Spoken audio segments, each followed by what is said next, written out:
Next, we'd like to share the story of one of our viewers who wrote to us as a foreigner living in China under lockdown. He said he's been watching our show daily to get true information, something hard to find inside China.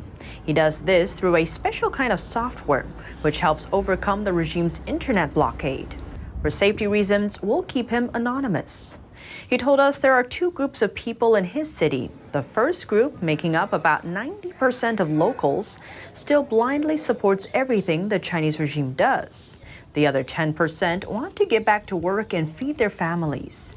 They seem to have questions about what authorities are doing to them. He said he finds it surprising that so many people continue to support the policies. But he also explains why. That is, he was never indoctrinated by the Chinese Communist Party's education system. He also pointed out that people in his city know very little about COVID-19.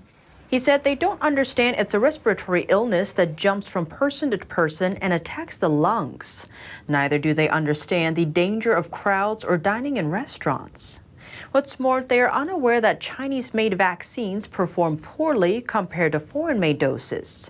He believes the lack of COVID-19 literacy is intentional because authorities don't want people thinking too much about the origins of the pandemic.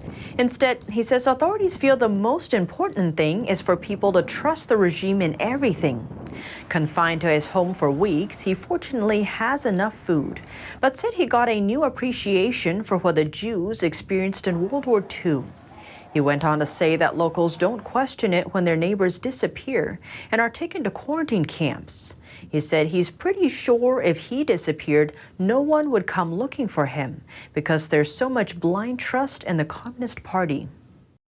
About half of the foreigners living in Shanghai say they are planning to leave the city, while much of the other half are reportedly weighing their options.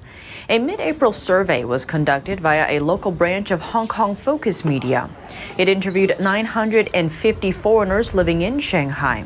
The survey estimated that number of foreigners living in the city will be cut in half within just a year.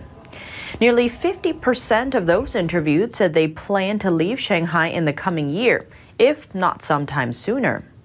Nearly 40% said they'll hold off on making any big moving decisions until the pandemic is over.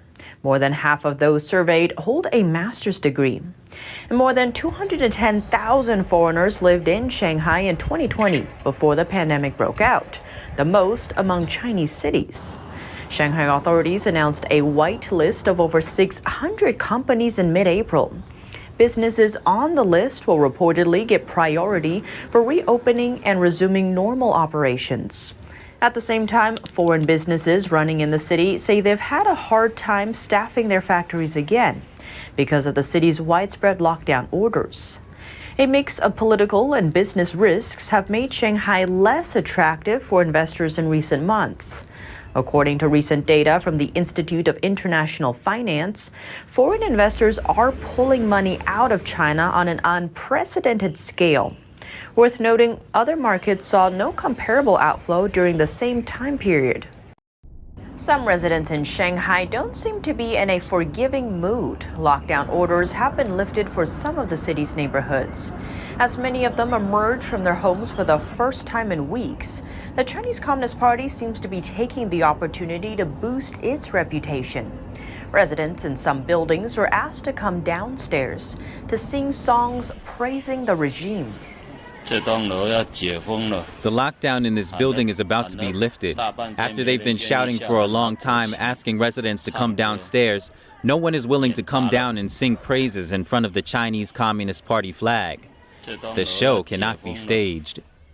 In this video, one woman can be seen waving a Chinese Communist Party flag, waiting for building tenants to come downstairs. Another clip from Shanghai shows people wearing protective gear as they pose in front of the same flag, taking photos and video. It's part of a relatively common publicity practice for the regime. Following natural disasters, lockdowns, or other major events, state-run media outlets publish pictures or videos of people praising what they call the great leadership and guidance of the Communist Party. In Shanghai, China's global financial hub, a top supplier to tech giants like Apple and Tesla is facing a major problem: widespread COVID-19 infections inside its facility. Employees of Quanta Computer Co., a Taiwan-based manufacturer that produces Tesla accessories and Apple laptops, recently revealed to the Epoch Times that thousands of workers were infected at the company's Shanghai factory, and that their calls to the outside world for help were silenced. Last week, an employee surnamed Li said he's living in one of the factory's dormitories where cross-infection happened. He said there are more than 40,000 people working at the factory, and thousands have tested positive for COVID-19. At the same time, alarms have been installed on all dormitory doors, but Li called them useless and questioned if the devices are to prevent them from leaving their rooms. Li added that despite there being so many confirmed patients, drinking water facilities and toilets are still shared in the dormitory. According to another employee surnamed Liu, many people inside are now experiencing cold-like symptoms, while their colleague surnamed Lin said the factory has now banned, quote, everyone from speaking up, adding the situation there is chaotic. We contacted the company for details, but no one answered the phone. Another top supplier for Apple iPhones, Foxconn, is stopping work at 2 factories in a city near Shanghai. That's after the company reported unspecified numbers of new virus cases on site Monday. A Federal Communications Commission commissioner is calling out Apple for censoring content in China, specifically Apple's blocking of the Voice of America news app in China. Let's hear more from the commissioner. A top Federal Communications Commission officer is slamming Apple's Tim Cook over human rights. In an open letter to the CEO last Wednesday, FCC Commissioner Brendan Carr accused Cook of hypocrisy.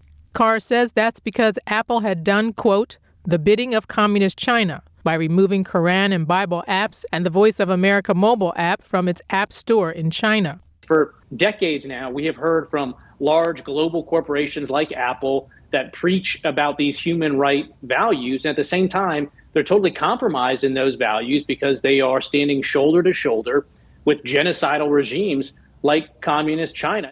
The comment comes just after Cook gave a speech in Washington lauding free speech. The FCC official said Apple's decision to remove the Voice of America app, which is congressionally funded, was at the behest of the Chinese regime, and that the move aimed to block a key tool for Chinese people looking for uncensored information. He pressed Cook to inform the FCC by this Friday whether Apple will restore Chinese access to the app. Congress only allowed state-funded Voice of America to broadcast outside of the U.S. because of concerns about unfair competition with commercial media. I hope that we are turning the page on this and that we all come to realize the dangers of doing business with Communist China. It's only emboldening them. It's certainly not bending them towards freedom or bringing them towards our values. Quite the contrary. In a statement, Apple said the Voice of America app was removed after Chinese authorities informed Apple that it lacked a license to operate there. The company stated that Apple is only complying with local laws. We reached out to Apple for comment but didn't get a response by airtime. The Wuhan Institute of Virology is allowed to have a U.S. lab that it partners with destroy secret files. That's according to an agreement uncovered from a Freedom of Information Act request. Those files include data stemming from all of the lab's collaborative work together. The legal document is a memo of understanding about cooperation. It's between the Wuhan lab and the Galveston National Laboratory at the University of Texas Medical Branch. The agreement means either of the 2 labs can have the other delete secret files at the other's request. The memo states, the party is entitled to ask the other to destroy and/or return the secret files, materials, and equipment without any backups. The nonprofit investigative research group called U.S. Right to Know discovered the information. The memo aims to promote research and training cooperation between the 2 labs. They signed it back in 2017 and is in effect until October, but according to the agreement, the terms remain binding even after it expires. The document effectively states that all documents and data are subject to a request to delete them. The Wuhan lab came back into the spotlight when the pandemic started amid growing speculation that the virus may have leaked from it. The lab denies that claim, but Beijing hasn't let anyone investigate. That has prevented any meaningful probe into the theory. The Wuhan lab and the Galveston National Laboratory partnered up to streamline their work on dangerous pathogens. That's according to a joint announcement in the journal Science. But experts say the memo about removing data raises an alarm. They say it could potentially mean the labs broke the law. For example, Reuben Gutman, a partner at Gutman, Bushner, and Brooks, told Right to Know, "The clause is quite frankly explosive. Anytime I see a public entity, I would be very concerned about destroying records." The Galveston National Lab partnered with the Wuhan lab in 2013. The Texas lab's former director had made multiple trips to the Chinese lab over the years, and the Galveston lab was among the first in the world to get samples of the virus from the CDC. That was about 3 weeks after the director told his Chinese counterparts to share the material. The memo appears to contradict what scientists at the Chinese lab said. They said they would never scrub critical research information. One virologist there said allegations that her lab would do that are baseless and appalling.